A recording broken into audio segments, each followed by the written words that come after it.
Salut, bonjour à tous, Kaïs Mimouni, donc présidentielle de 2022, candidature de Kaïs Mimouni à la présidentielle. Alors je vais faire un petit point intermédiaire, nous sommes aujourd'hui pratiquement fin novembre. Pour des parrainages, j'en ai reçu quelques-uns, mais j'en ai pas suffisamment. Tout ça parce qu'en fait les maires, plus de 28 000 maires sur 35 000 s'abstiennent.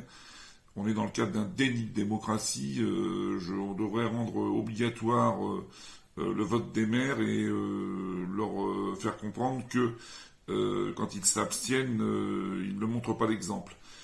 Par ailleurs, on devrait aussi rendre obligatoire l'anonymat du vote des maires et des différents élus qui peuvent voter, soit 42 000 personnes, pour que quand même on puisse nous présenter à ces élections présidentielles. Alors, le combat n'est pas fini, hein, je ne cesse de le mener tous les jours au quotidien. J'ai la chance, c'est que, je suis un homme libre, donc je fais ce que je veux, concernant ma stratégie politique. Et je vais aujourd'hui vous parler, comme j'avais prévu de le faire, de la justice sociale. Oui, en fait, aujourd'hui, pour moi, il est très fortement question aujourd'hui de vous parler de plus de justice sociale pour l'ensemble des Français. Alors je précise une chose, c'est que je vais vous donner différentes pistes qui seront des pistes qui vont être programmées pour 2022, à savoir que je vais être obligé de mettre en place, si je suis président de la République, des audits très précis, car ça va se chiffrer en plusieurs milliards d'euros d'économies ou de rentrées fiscales qui vont permettre effectivement plus de justice sociale dans le pays. Voilà. Il y a quelques gros qui vont payer aujourd'hui. Hein. Il n'est pas question que ça continue. Alors, moi je suis pour une justice sociale, c'est-à-dire je suis pour mettre en place une TVA plus juste. Voilà. La TVA, c'est quoi? C'est que vous gagnez 100 000 euros par an de revenus, ou que vous en gagnez 10 000 ou que vous soyez au RSA à 500 euros, quand vous allez acheter votre bouteille de Ricard, hein, on va faire du coco français, hein, vous payez la même TVA. Voilà. Ça, c'est inadmissible. C'est pas normal. Il y a des choses qui vont pas du tout. Alors, moi, ce que je propose, dans un premier temps, c'est d'essayer de mettre en place une TVA plus forte pour les hauts revenus. C'est-à-dire que les gens qui gagnent aujourd'hui plus de 50 000 euros par an, sur les biens qui ne sont pas des biens de première nécessité, mais des biens qui sont importants, à savoir maison, résidence secondaire, jet, bateau de loisirs, voiture, etc., que ces gens aient une TVA mise en place à 30% et non 20%. Voilà. Ces 10% de gains rendront déjà plus juste la TVA. Voilà. Après, pour les gens qui gagnent entre 30 et 50 000 euros, la mise en place d'une TVA identique à celle qui existe aujourd'hui, soit 20%. Voilà. Et pour ceux qui gagnent moins de 30 000 euros, eh bien, je propose qu'on baisse la TVA pour ces gens aujourd'hui à 10%. Voilà. Ça, c'est l'une des premières pistes que je veux mettre en place. Alors, je peux vous assurer que je ne sais pas si ces chiffres s'équilibreront, mais en tout cas, ces chiffres permettront plus de justice sociale dans notre pays. Voilà. Et je suis pour la mise en place d'une TVA sur tous les produits de première nécessité, à savoir tous les produits de grande consommation courante, à 5,5. Voilà. Alors tout ça c'est possible. Et très rapidement, dès les 6 premiers mois d'arriver à la présidence de la République. Première chose. Ensuite, je propose ce qu'on appelle le rétablissement de l'ISF, l'impôt sur la fortune. Oui, alors, en vertu de quoi, aujourd'hui, les gens les plus riches en France ne paieraient plus d'impôt sur la fortune. L'IFI est un impôt qui a été fourvoyé, un impôt qui a permis en fait de pratiquement rien collecter. Et aujourd'hui, moi, je propose une révision en pourcentage des tranches d'imposition de l'ISF. Alors, rétablissement de l'ISF avec des tranches différentes, à savoir que une hausse du taux d'imposition sur les tranches qui vont entre 800 000 euros et 1,3 million, à savoir 0,7%, donc petite augmentation. Entre 1,3 million et 2,5 millions, on passe à 1%, donc là c'est une augmentation assez sensible. Pour les tranches qui gagnent plus de 2,5 millions, jusqu'à 5 millions d'euros, qui ont du patrimoine, pardon, pas qui gagnent, hein, un 20%. Et pour les tranches qui ont de 5 à 10 millions d'euros de patrimoine, je propose un 50%. Et au-delà de 10 millions d'euros de patrimoine, eh bien 3%. Voilà. Je ne crois pas que les gens les plus riches avec cet ISF seront les plus pauvres demain. Rassurez-vous. Il en restera beaucoup pour vous, messieurs, dames. Après, je propose en fait la mise en place d'un impôt qui est un impôt spécifique,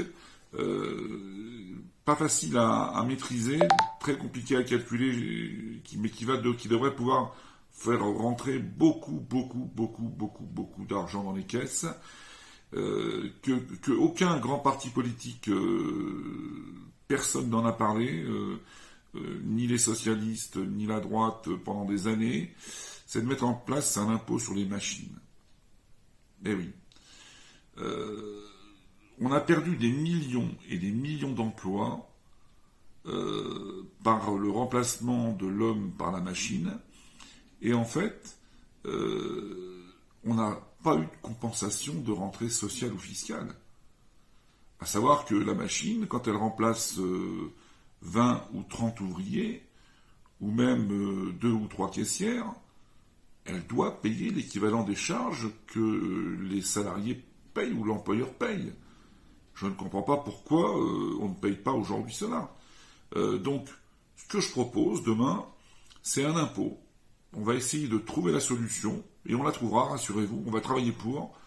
En 2022, on va faire un audit, effectivement, de toutes les entreprises de France qui ont, dans les 20 dernières années, investi dans des machines et qui ont perdu des emplois. On va regarder combien, aujourd'hui, nous, l'État français, avons perdu de charges sociales, combien les partenaires sociaux ont perdu de charges sociales, et on va essayer de rétablir ça. Alors, on va pas faire les choses de manière rétroactive, mais on va mettre en place un impôt qui permettra de pallier au manque de rentrée sociale et fiscale sur ces machines. Alors, c'est révolutionnaire, oui, mais en tout cas, c'est, encore une fois, pour plus de justice sociale. Il n'y a pas de raison que les ouvriers perdent leur boulot, leur travail, et que de l'autre côté, le patron, lui, se gave, s'enrichisse, parce qu'il a remplacé 100 ouvriers par 2 ou 3 machines. Ça, c'est non. On comprend pourquoi, aujourd'hui, beaucoup d'entreprises du CAC 40 ou des grosses multinationales délocalisent à l'étranger. Alors, à l'étranger, ils ont les petites mains, qui leur coûtent pas cher, et en France, ils mettent en place les machines, les chaînes, qui leur coûtent moins cher non plus, puisqu'ils ne payent pas de charges dessus. Eh bien, ça, c'est fini. Voilà. On va rétablir tout ça. Alors, voilà. Ensuite, je propose que l'on mette en place, en 4e grande réforme, qui là aussi va un petit peu ennuyer certains, mais tant pis. On n'est pas là pour faire des cadeaux, hein, on est là pour rétablir les situations. Ça fait 30 ou 40 ans que certains se gavent. Il est temps que cela soit un petit peu... se serre aussi la ceinture. Alors, un impôt sur les successions, oui. Il existe déjà, mais pas pour les plus pauvres. Il commence déjà d'entrer à payer immédiatement. Alors moi, je propose aujourd'hui que, pour les résidences principales, qu'il n'y ait pas d'impôt, donc en fait, sur les successions, mais ça existe déjà, c'est déjà en place, hein, mais que les donations soient possibles aussi jusqu'à 500 000 euros. Et par contre, la nouveauté, c'est que pour les résidences, les héritages qui seront au-delà de 500 000 euros sur les résidences principales, nous mettrons en place un impôt. Voilà. Il n'y a pas de raison que quelqu'un qui a une maison qui vaut 10, 20, 30 ou 40 millions d'euros puisse céder cette maison à ses enfants sans qu'il y ait de droit de succession à payer. Ça, c'est encore 500 000 euros, c'est la moyenne des Français. Au-delà, on n'est plus dans la moyenne et donc on doit payer. Hein. Et puis, je propose que ce soit mis en place pour les enfants, les petits-enfants, effectivement, voilà. Donc la grande nouveauté, ce sera effectivement sur les résidences principales, donc un impôt au-delà de 500 000 euros, donc sur les successions à payer. Voilà, on a résumé un petit peu les 4 grandes nouveautés pour plus de justice sociale. Ça paraît important. Donc je répète, rétablissement de l'ISF, impôt sur les machines, l'impôt qui va en faire suer plus d'un, je pense. Rétablissement, enfin nouvelle tranche de l'IRPP, hein, avec des tranches plus élevées et plus hautes. Voilà. Et puis, l'impôt sur les successions revu côté résidence principale. Voilà. Voilà donc, alors tout ça, vous allez me dire, ça n'a pas été chiffré, mais je peux vous dire que ça représente plusieurs milliards d'euros, plusieurs dizaines de milliards d'euros, j'en suis bien évidemment sûr de moi. Je mettrai en place un chiffrage très précis dès que je serai à l'Élysée. Et puis, je peux vous assurer que les audits vont aller bon train et nous permettront demain de pouvoir redonner aux Français, encore une fois, dans une autre vidéo, je l'avais déjà fait, j'arrivais à déjà plus de 1000 ou 1200 euros de pouvoir d'achat. Et bien là, on pourra à nouveau peut-être donner plus d'argent à l'ensemble des Français. Voilà, c'est ça l'objectif. C'est plus de justice sociale, plus, d'équilibre aujourd'hui dans un pays où 1% possède 80% des richesses, mais on est complètement tombé sur la tête, là, ça va plus cette histoire. Aujourd'hui, il est temps de rétablir tout ça, et que ces 1% possèdent peut-être 10% des richesses, mais que 90% des Français possèdent 90% des richesses. Voilà mon objectif. Alors c'est peut-être un objectif, vous allez dire, de gauche. Je vous dirais que moi je suis un homme de droite, mais je suis aussi avec des idées de gauche.